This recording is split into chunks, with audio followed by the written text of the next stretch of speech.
Olivia Chaney live on WNCW. Ah, another beautiful song. Thank you. Thanks. Thinking about your collaboration with the Decembrists and Alfa Rex, Yeah. you mentioned your theatrical training or your work in the Yeah. Globe Theater, Yeah. and it occurred to me that Colin Malloy and the Decemberists have a very strong theatrical sort of element to a lot of what they're doing. Yeah. It seems natural that you would get together. Yeah, that's funny. I don't know if we I don't know if we really brought that out and in the few Alfa Rex shows we did. But yeah, that probably I think kind of with Colin there's probably it's like a literary connection as well, like our love of literature and history and poetry, like maybe even more than the theatrical stuff. And as I say, like even though I trod the boards, as they say, at the Shakespeare's Globe, like that was my training. I did like a couple of seasons, and maybe I'll do some acting again one day. But I somehow I don't actually bring that into my own shows that much. But it's true, like the Decembrists super do, and it's really fun. I think their fans really love that. But yeah, it was a really fun and kind of unexpected collaboration as well. I mean, we could have a parlor game about actors who are musicians and vice versa. Yeah, I think there's a real thing with comedian musicians as well. Like there's so many musicians who kind of become comedians, or is it the other way around? I don't know. But yeah, actor musicians. Johnny Flynn, do you know him? He's great. We love Johnny Flynn. Yeah, he's very much like Shakespearean as well. He's done his. I haven't met him yet actually, but we've got lots of friends in common. Who else is there? I can't think of anyone now. You've made me go blank. The pressure live on air. Well, I just respond to beer adverts more. Yeah. But What's his name? The guy in House of, Hugh Laurie. oh Thank you, yes, Steve. of course. Yeah. That's true. Yeah. Okay. Maybe if we talk about something else, Yeah, that they'll really. suddenly start popping Well, up. about Alpha Rex, Yeah. did that open some doors? What was it like to come into that world? And I think it was one of the December's best things they've done with you. It stood out in their own catalog. Oh, thank you. That's very nice. Yeah.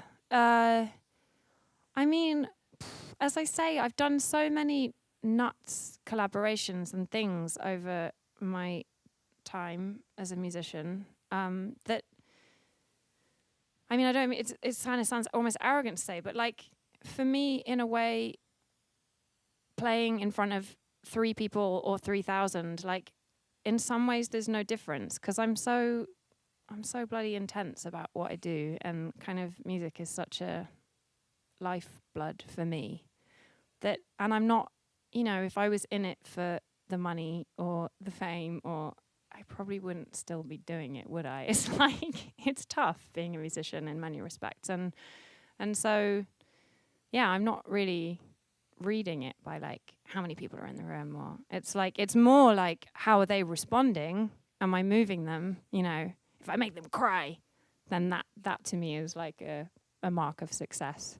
In fact, I played my album launch in London, and actually I did a little launch in New York as well, and had quite a few people coming up to me like, yeah, I cried, and I'm like, okay, fine, and then I've succeeded in my job. But yeah, I mean, it's the Decembrists they're lovely people, all the individuals in the band. I'd say I'm pretty close to all of them, and grown really fond of them because it came about through different directions, but one of them just being that Colin was a fan of my first record, The Longest River. And so then he invited me to come and do a support tour. He's very good at, like, nearly all of my friends have done support tours with him. It's quite interesting. Like, and they're all very different kinds of musicians. They're not all necessarily folky, or I think he's really cool at like keeping his ear to the ground about like the next generation, should we say, of musicians. And so anyway, so he kindly invited me out, and Jordan came with me, and we did a really, really fun support tour, and their crowds were really...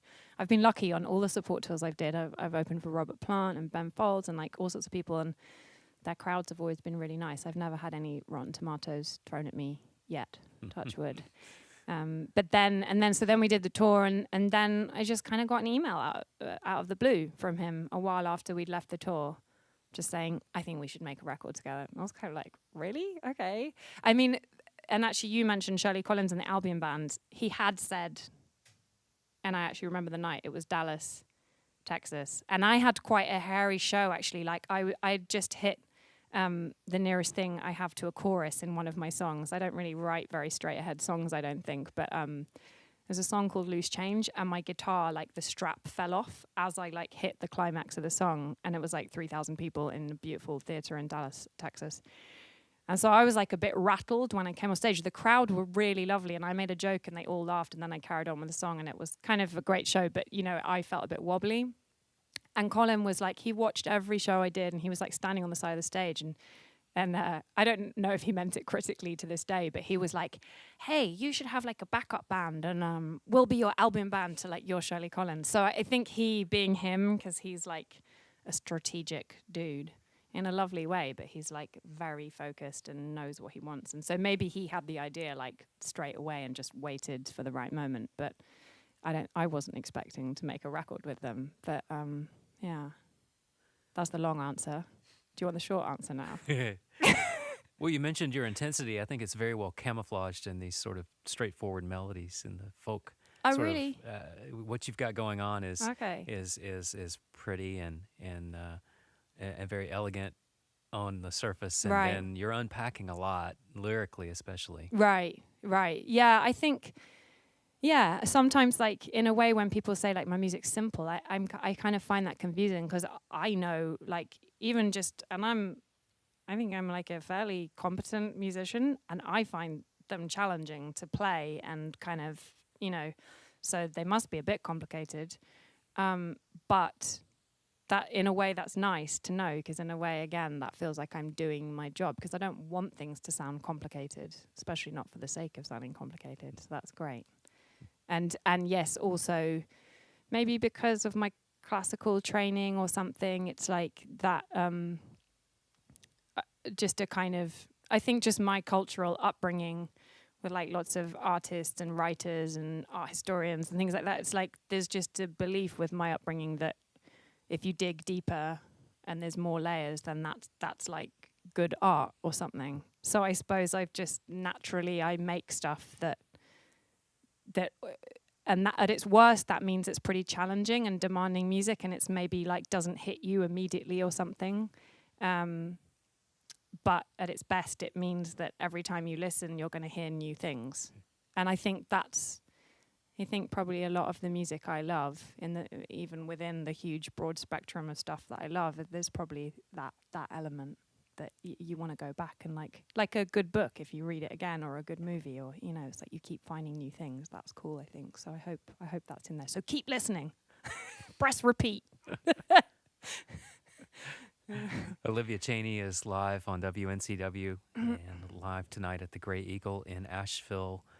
This is 88.7 WNCW Spindale, 90.7 WSIF Wilkesboro. Have you got another song for us? Yeah, we have, yeah. So talking of books and movies that you dig deeper in, I didn't even mean to do such a good segue into this song, but this is called A Tree Grows in Brooklyn.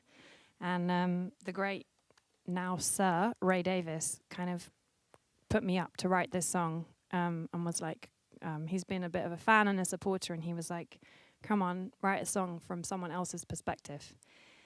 And so it's from the perspective of the little girl, very poor Irish immigrant family in New York at the turn of the last century, which is when the book's set, by Betty Smith, and then the famous old black and white movie. I never know how to pronounce his name, Elia Kazan. Francie Nolan. This is from her perspective. In case anyone worries that my father's an alcoholic, it's not about my dad; it's about her dad.